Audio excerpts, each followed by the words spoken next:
Viewers வணக்கம். Kovai farmer ரேபட்ரி, Kovai மாவட்டம். நான் கார்த்திக். கோவை ஃபார்மர் ரேபட்ரி இந்த சேனல் மூலிமா நம்ம முயல் பண்ணையினுடைய சந்தேகங்கள் மற்றும் கேள்விகளுக்கு ஒரு அனுபவபூர்வமான பதில்களை நம்ம பகிர்ந்துட்டுருக்கோம். அந்த இதில் நம்ம இப்போ பார்க்க போகிறது இந்த வீடியோ என்னென்னா ரேபிட் ஃபீடர் பாக்ஸ். இந்த ரேபிட் ஃபீடர் பாக்ஸை பற்றி நான் லாஸ்ட்டாக கூட ஒரு வீடியோ போட்டிருக்கேன். இந்த ரேபிட் ஃபீடர் பாக்ஸை மல்டி பர்பஸாக எப்படி நம்ம பயன்படுத்தலாம் அப்படிங்கிறத தான் நம்ம இப்போ இந்த வீடியோவில் பார்க்கலாம்.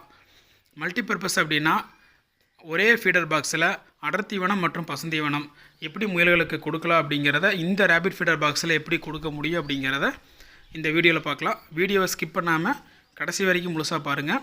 இந்த வீடியோவை பிடிச்சிருந்தால் லைக் பண்ணுங்கள், ஷேர் பண்ணுங்கள், கமெண்ட் பண்ணுங்கள், மறக்காமல் சப்ஸ்கிரைப் பண்ணுங்கள், பெல் ஐக்கானை கிளிக் பண்ணுங்கள். அப்போ தான் நம்ம போடக்கூடிய ஒவ்வொரு வீடியோஸும் நீங்கள் மிஸ் பண்ணாமல் பார்க்க முடியும். வாங்க வீடியோக்குள்ளே போகலாம்.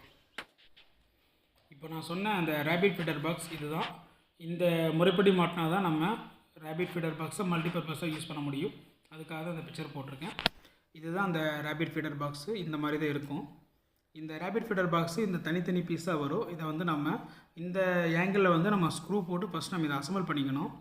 இந்த அசம்பிள் பண்ணுறதுக்கு உண்டான வீடியோ வேணும்னா டிஸ்கிரிப்ஷனில் கீழே லிங்க் கொடுத்துருக்கு. அந்த லிங்க்கில் நீங்கள் போய் பார்த்துக்கலாம். இந்த பீஸை நம்ம இந்த ரேபிட் ஃபீடர் பாக்ஸிலிருந்து அந்த ஒரு பீஸை மட்டும் நம்ம அதை மாட்டாமல் அந்த பீஸை ரிமூவ் பண்ணி வச்சுக்கணும். ஏன்னா அந்த பீஸை மாட்டினா நம்ம அடர்த்திவனம் வச்சுக்கலாம்.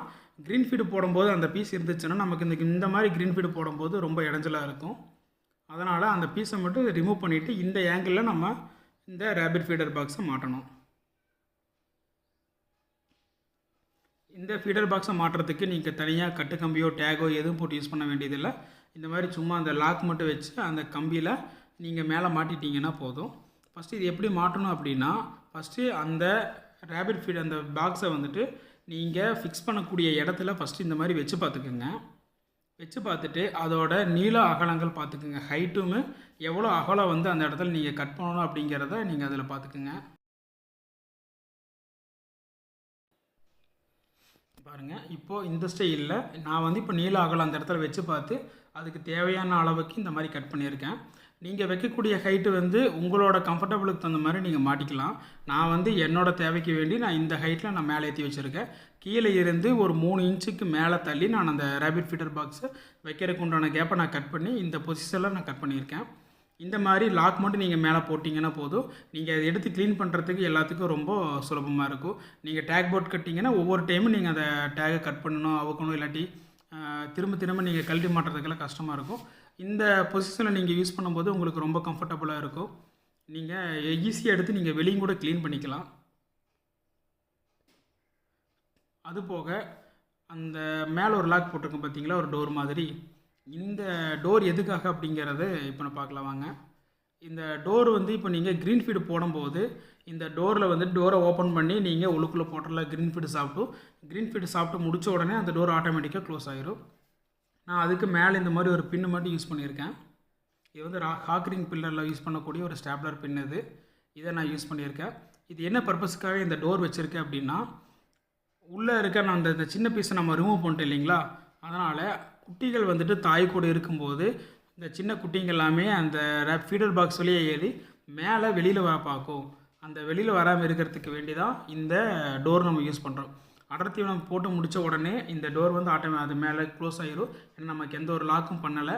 அந்த பின்னு மாதிரி ரவுண்ட் லாக் மாதிரி யூஸ் பண்ணுறதால அந்த டோர் எப்போவுமே க்ளோஸ் ஆகிதே இருக்கும். நம்ம தேவைப்படும் போது மட்டும் அதை ஓப்பன் பண்ணி க்ரீன் ஃபீடு போட்டுடலாம். க்ரீன் ஃபீடை இந்த மாதிரி இது சூப்பர் நெப்பியர். இதை 3 கரணை எடுத்து 3 கரணையை நான் இந்த மாதிரி மடிச்சிருக்கேன். மடித்து இந்த மாதிரி நம்ம இப்படி உள்ளே வச்சுட்டோம் அப்படின்னா க்ரீன் ஃபீடு உங்களுக்கு வேஸ்ட் ஆகாது. முயல்களும் அப்படியே ஒவ்வொன்றா இழுத்து சாப்பிட்டுக்கும். ஸோ இந்த மாதிரி நமக்கு க்ரீன் ஃபீடை இந்த மாதிரி யூஸ் பண்ணும்போது நமக்கு க்ரீன் ஃபீடும் வேஸ்ட் ஆகாது. முயலோட வேஸ்ட் எதுவுமே க்ரீன் ஃபீடு மேலேயும் படாது. முயல்கள் உள்ளே நம்ம கேஜ் டெய்லியும் க்ளீன் பண்ணுற வேலை இருக்காது. நம்ம அடர்த்தியோடும் அதிலே போட்டுறோம். க்ரீன் ஃபீடும் அதே பாக்ஸில் போடுறதால மேன் பவர் நமக்கு ரொம்ப கம்மியாகும். அதுக்காக இந்த மல்டி பர்பஸ் நம்ம யூஸ் பண்ணுறோம். இந்த வீடியோவை முழுசாக பார்த்ததுக்கு நன்றி. இந்த வீடியோ சம்மந்தமான கமெண்ட்ஸ் இருந்துச்சுன்னா கமெண்ட் பண்ணுங்கள். தேங்க்யூ.